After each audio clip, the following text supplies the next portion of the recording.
বলুন কেমন লেগেছে সেলফ কেয়ার করে, কি কি পরিবর্তন হয়েছে? ভালো আছি। প্রথমে ধন্যবাদ জানাবো হসলাকে, তারপর আমাদের সন্তান শান্তনুকে, আর টিম মেম্বার প্রিয়াঙ্কা, দেবতনু, সুজল, মঙ্গলা, আর যারা ইতিকা, আর আমার বোনের মতো রীতা প্রথম থেকে আছে একদম হসলা এই 4 বছরে। সবাইকে এখন আমরা এই নিজের যে এরকম খেয়াল নেওয়া যায়, এটা আমরা নয়, কোনো প্রবীণরাই জানতো না, সেটা শান্তনুর মাধ্যমেই জেনেছে, হসলার মাধ্যমেই জানা সম্ভব হয়েছে।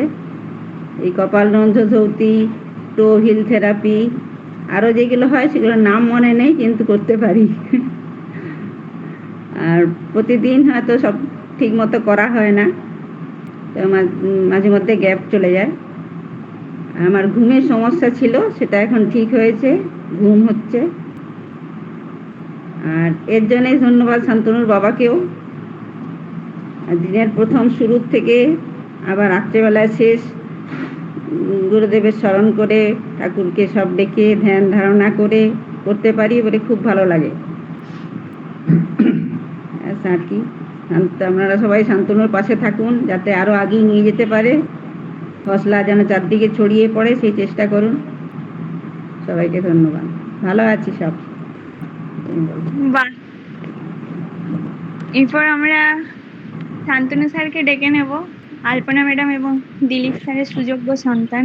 স্যার একটু যদি ভিডিও অডিওটা অন করে নেন। কাকু একটু বলবে? আচ্ছা আচ্ছা, হ্যাঁ হ্যাঁ হ্যাঁ, দিলীপ স্যার বলুন।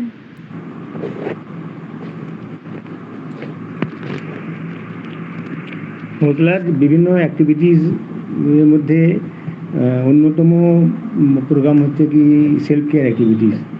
এই সেলফ কেয়ার অ্যাক্টিভিটিসের মধ্যে দিয়ে আজ প্রায় 200 দিন হতে যাচ্ছে।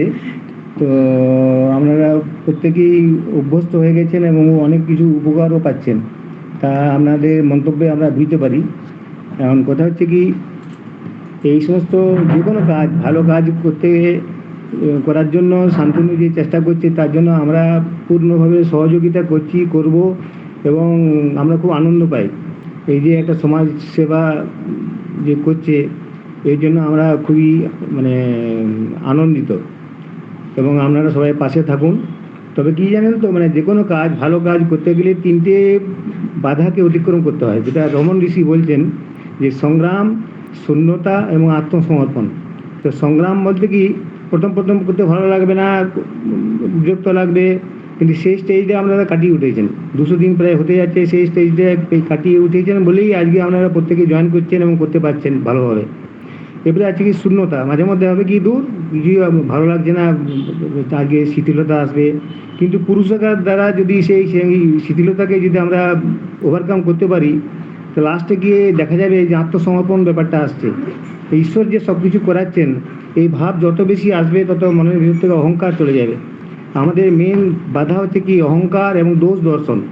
এই দুটো বাধাকে যদি আমরা অতিক্রম করতে পারি, তাহলে আমরা জীবনে যে কোনো কাজে, এটা তো আছেই একটা মহৎ কাজ, নিজের যত্ন নিজেই নিচ্ছি, নিজেই চেষ্টা করছি, কারো উপরে নির্ভরতা না রেখে। এবং এই যে আত্মনির্ভরতা, এইটা যত বেশি বাড়বে, তত বেশি সুখী শান্তি আমরা জীবনে লাভ করতে পারবো। কারো মুখাপেক্ষি হয়ে থাকার থেকে নিজের কাজ নিজে করবো, নিজের যত্ন নিজে নেবো। 24 ঘন্টার মধ্যে অন্তত সকালে 1 ঘন্টা, সন্ধ্যায় 1 ঘন্টা এই যে করছি, এতে আস্তে আস্তে হবে কি, মনের যে প্রিপারেশন, সেই প্রিপারেশনটা খুবই ভালোভাবে গড়ে উঠবে এবং অনেক শান্তি লাভ করব। আমরা করছিও তাই।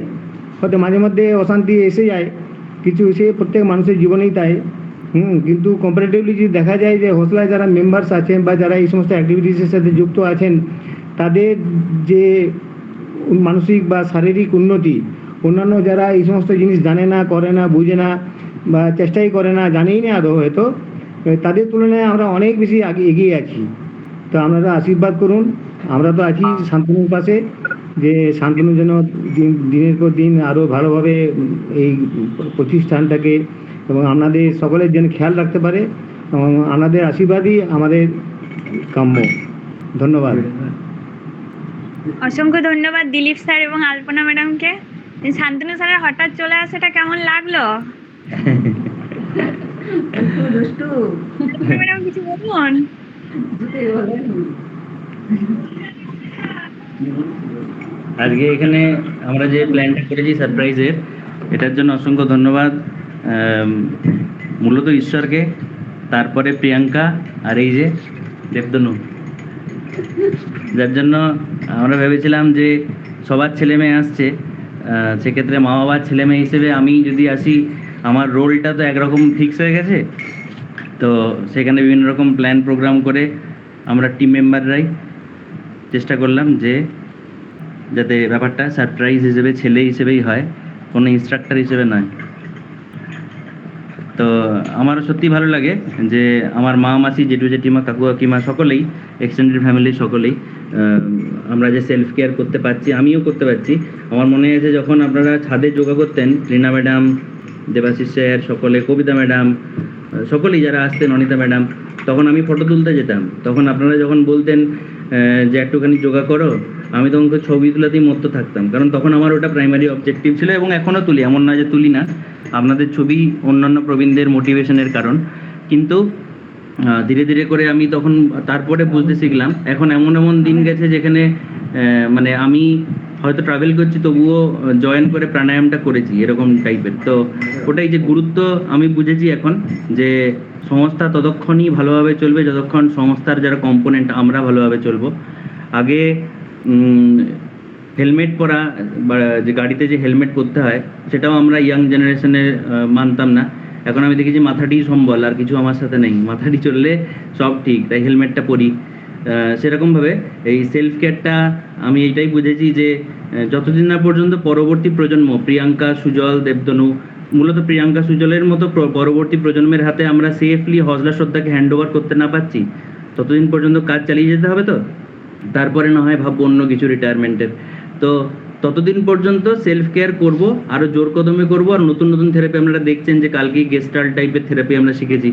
তো রিসার্চ চলছে, আমি একা করছি না, আরও অনেকেই করছেন।